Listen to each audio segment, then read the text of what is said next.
दोस्तों नमस्कार, मैं हूं डॉक्टर प्रदीप प्रसन्न। आप भी प्रसन्न होंगे ऐसी आशा ही नहीं, पूर्ण विश्वास है। आप सबका स्वागत है मेरे चैनल हिंदी की बिंदी पर। तो आइए आज कुछ नया सीखते हैं नए टॉपिक के साथ।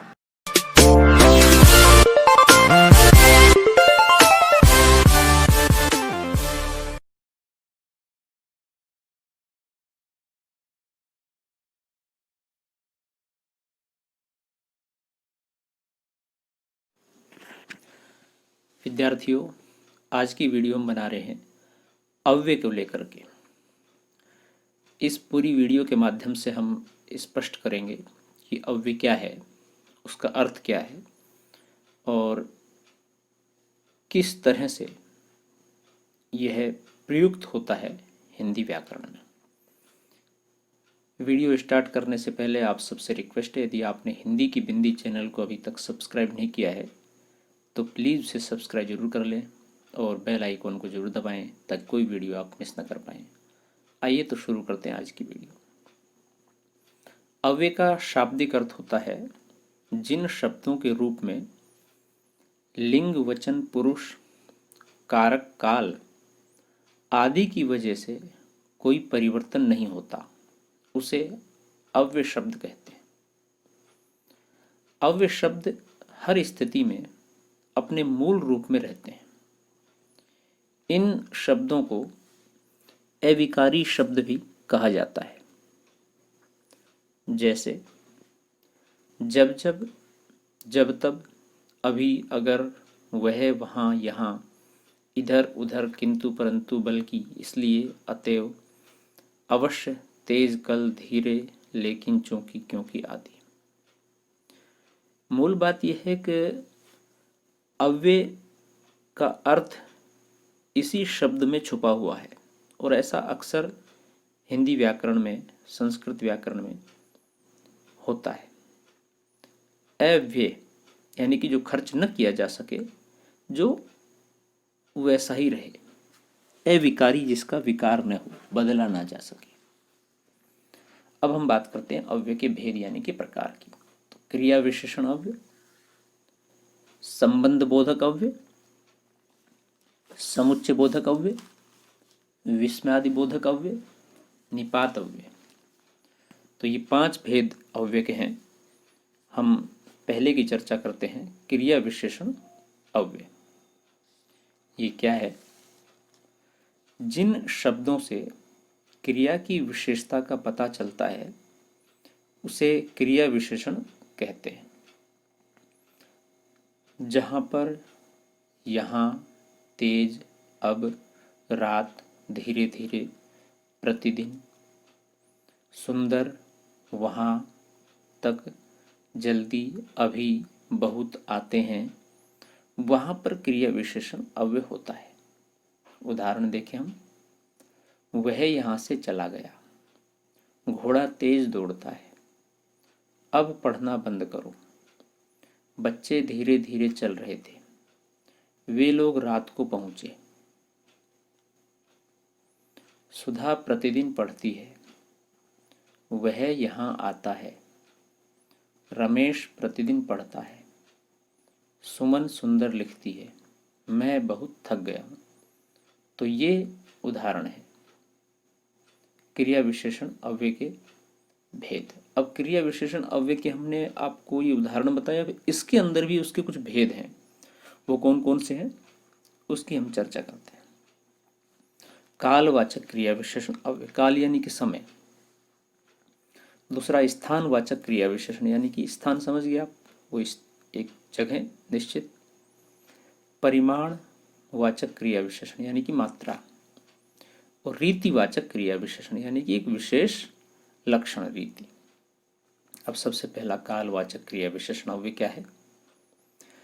जिन अव्यय शब्दों से कार्य के व्यापार के होने का पता चले उसे कालवाचक क्रिया विशेषण अव्यय कहते हैं। जैसे जहाँ पर, आजकल, अभी, तुरंत, रात भर, दिन भर, हर बार, कई बार, नित्य, कब, यदा, कदा, जब, तब, हमेशा, तभी, तत्काल, निरंतर, शीघ्र, पूर्व, बाद, पीछे, घड़ी घड़ी, अब, तत्पश्चात तदंतर कल फिर कभी प्रतिदिन दिन भर आज परसों साएं पहले सदा लगातार आदि शब्द आते हैं, वहां पर कालवाचक क्रिया विशेषण अव्यय होता है।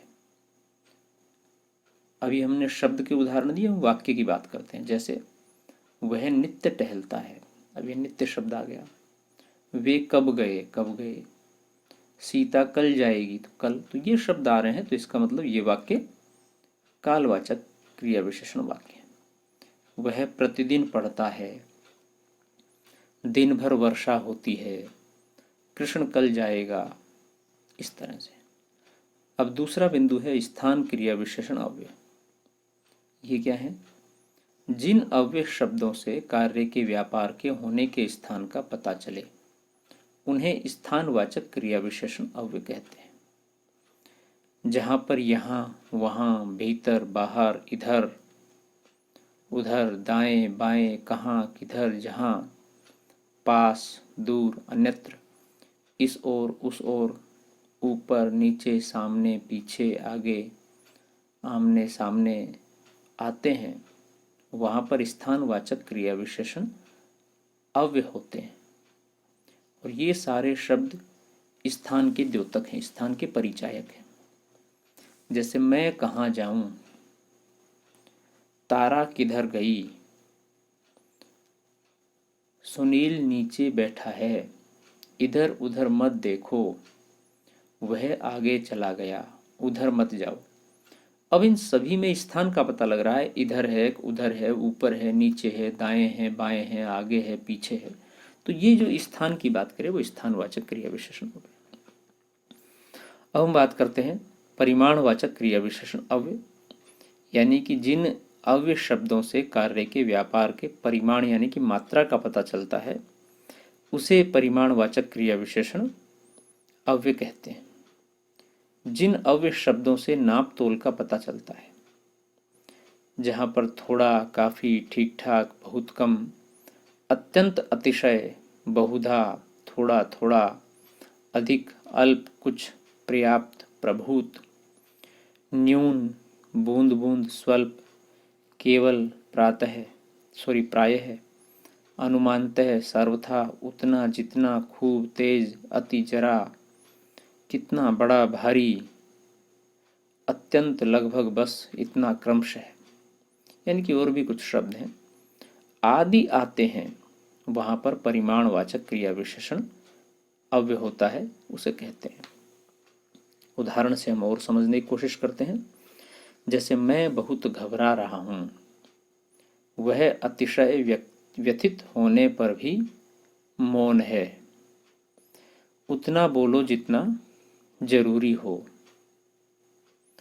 रमेश खूब पढ़ता है, गाड़ी तेज चल रही है, सविता बहुत बोलती है, कम खाओ। तो इन सभी उदाहरणों से परिमाण का पता लग रहा है, मात्रा का, नापतोल का पता लग रहा है। तो परिमाणवाचक क्रिया विशेषण अव्यय हो गए। अब अगला है रीतिवाचक क्रिया विशेषण अव्यय। जिन अव्यय शब्दों से कार्य के व्यापार की रीति का या विधि का पता चलता है उन्हें रीतिवाचक क्रिया विशेषण अव्यय कहते हैं।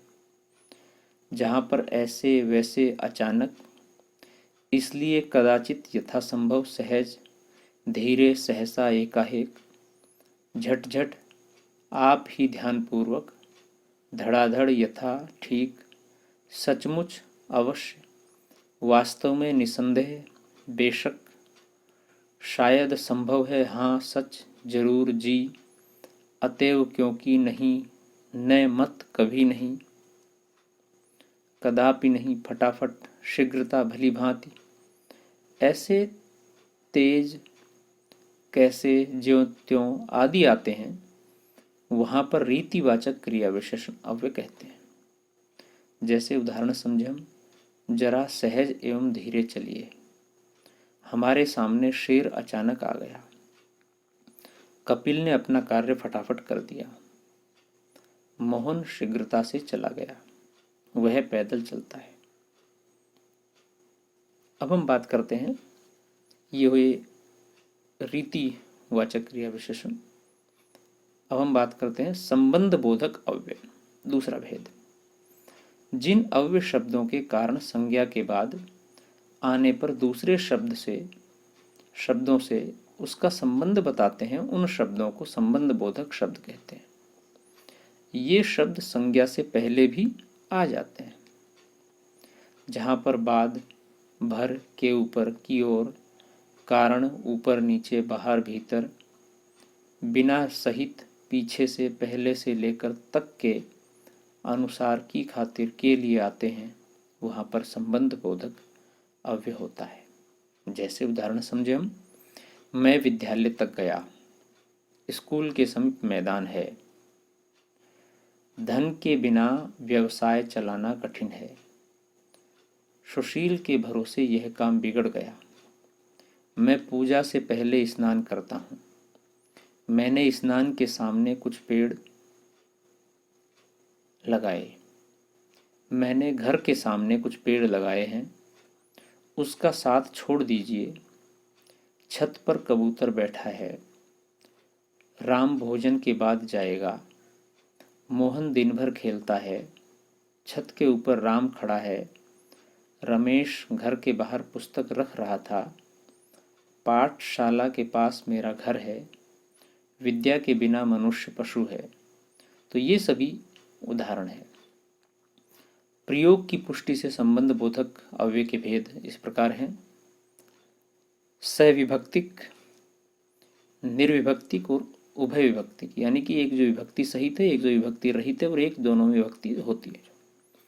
सविभक्तिक, जो अव्यय शब्द विभक्ति के साथ संज्ञा या सर्वनाम के बाद लगते हैं उन्हें सविभक्तिक कहते हैं। जहाँ पर आगे, पीछे, समीप, दूर और पहले आते हैं वहाँ पर सविभक्तिक होता है। जैसे घर के आगे स्कूल है, उत्तर की ओर पर्वत है, लक्ष्मण ने पहले किसी से युद्ध नहीं किया था। अब हम देखें निर्विभक्तिक के उदाहरण, या उसकी बात करें पहले। जो शब्द विभक्ति के बिना संज्ञा के बाद प्रयोग होते हैं उन्हें निर्विभक्तिक कहते हैं, यानी कि इसमें विभक्ति नहीं है। जहाँ पर भर, तक, समेत, पर्यंत आते हैं वहाँ पर निर्विभक्तिक होता है। जैसे वह रात तक लौट आया, वह जीवन पर्यंत ब्रह्मचारी रहा, वह बाल बच्चों समेत यहाँ आया। अब हम बात करते हैं उभय विभक्ति। जो अव्यय शब्द विभक्ति रहित और विभक्ति सहित दोनों प्रकार से आते हैं उन्हें उभय विभक्ति कहते हैं, यानी कि जिनमें दोनों चीजें हों। जहाँ पर द्वारा, रहित, बिना, अनुसार आते हैं वहाँ पर उभय विभक्ति होती है। जैसे पत्रों के द्वारा संदेश भेजे जाते हैं, रीति के अनुसार काम होना है। अब तीसरे भेद की बात करते हैं, समुच्चय बोधक अव्यय। जो शब्द दो शब्दों, वाक्यों और वाक्यांशों को जोड़ते हैं उन्हें समुच्चय बोधक अव्यय कहते हैं। ये शब्द दो वाक्यों को परस्पर जोड़ते हैं। जहाँ पर और, तथा, लेकिन, मगर, वह, किंतु, परंतु, इसलिए, इस कारण, अतः, क्योंकि, ताकि, या, अथवा, चाहे, यदि, की, मानो, आदि, यानी, तथापि आते हैं वहाँ पर समुच्चय बोधक अव्यय होता है। जैसे सूरज निकला और पक्षी बोलने लगे, छुट्टी हुई और बच्चे भागने लगे, किरण और मधु पढ़ने चली गई, मंजुला पढ़ने में तो तेज है परंतु शरीर से कमजोर है, तुम जाओगे कि मैं जाऊं, माताजी और पिताजी, मैं पटना आना चाहता था लेकिन आ न सका, तुम जाओगे या वह जाएगा, सुनील निकम्मा है इसलिए सब उससे घृणा करते हैं, गीता गाती है और मीरा नाचती है, यदि तुम मेहनत करते तो अवश्य सफल होंगे। समुच्चय बोधक अव्यय के भेद कौन कौन से, उनकी बात करते हैं। समानाधिकरण समुच्चय बोधक अव्यय, व्यधिकरण समुच्चय बोधक अव्यय। समानाधिकरण समुच्चय बोधक अव्यय क्या है, उदाहरण सहित बात करते हैं।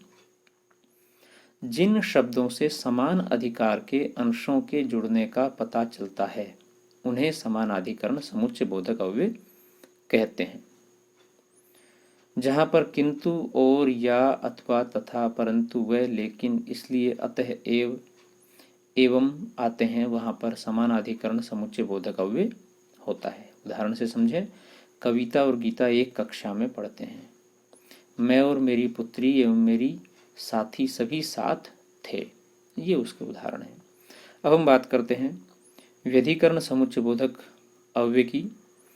जिन अव्यय शब्दों में एक शब्द को मुख्य माना जाता है और एक को गौण, गौण वाक्य मुख्य वाक्य को एक या अधिक उपवाक्यों को जोड़ने का काम करता है।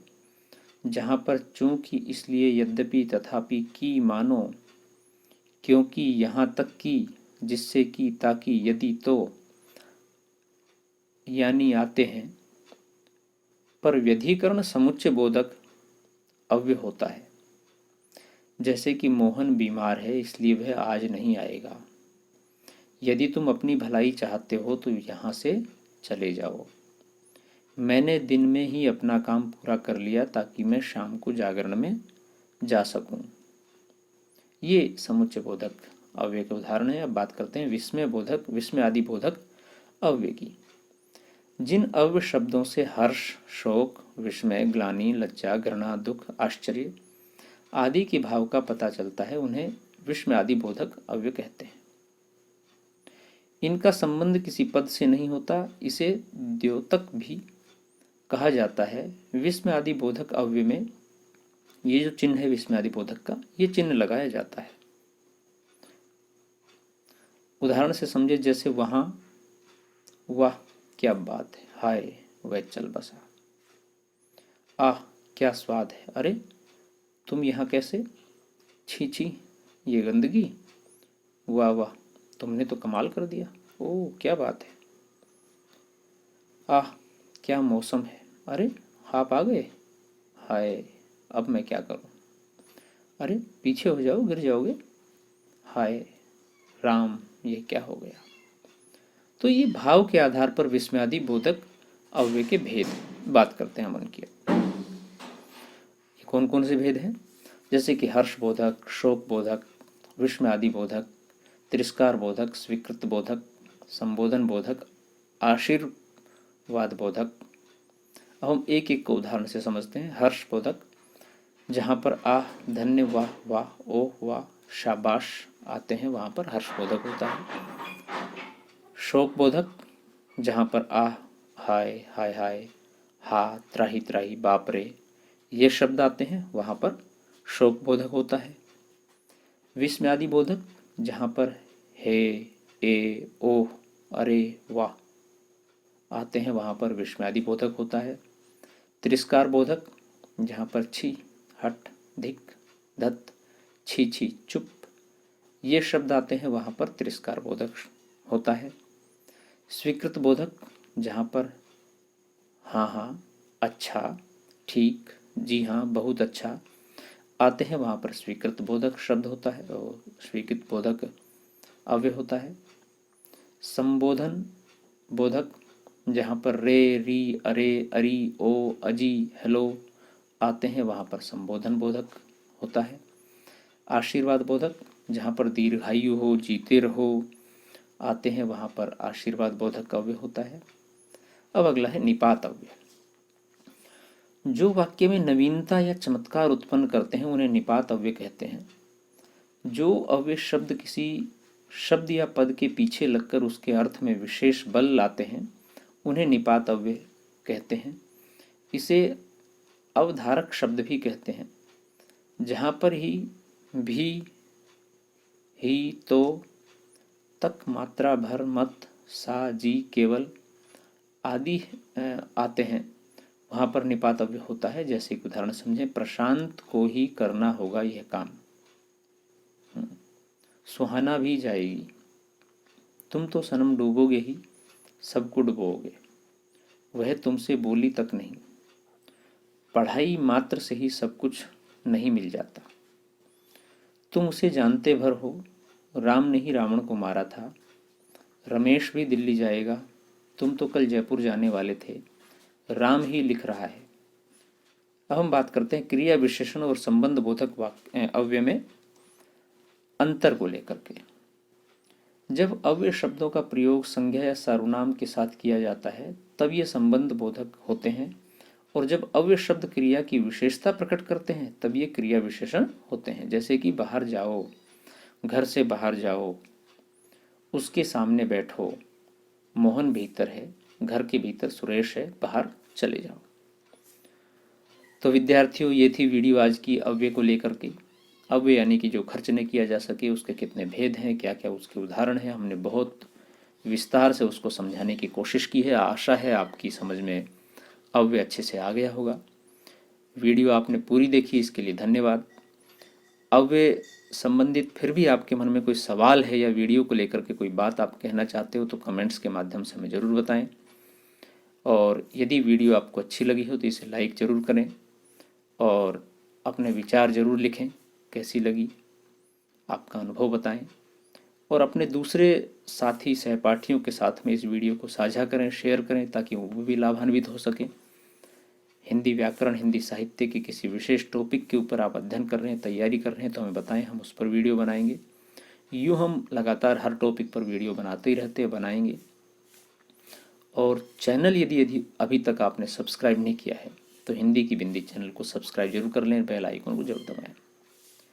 नेक्स्ट टॉपिक के साथ हम जल्दी मिलते हैं, तब तक के लिए शुक्रिया, नमस्कार।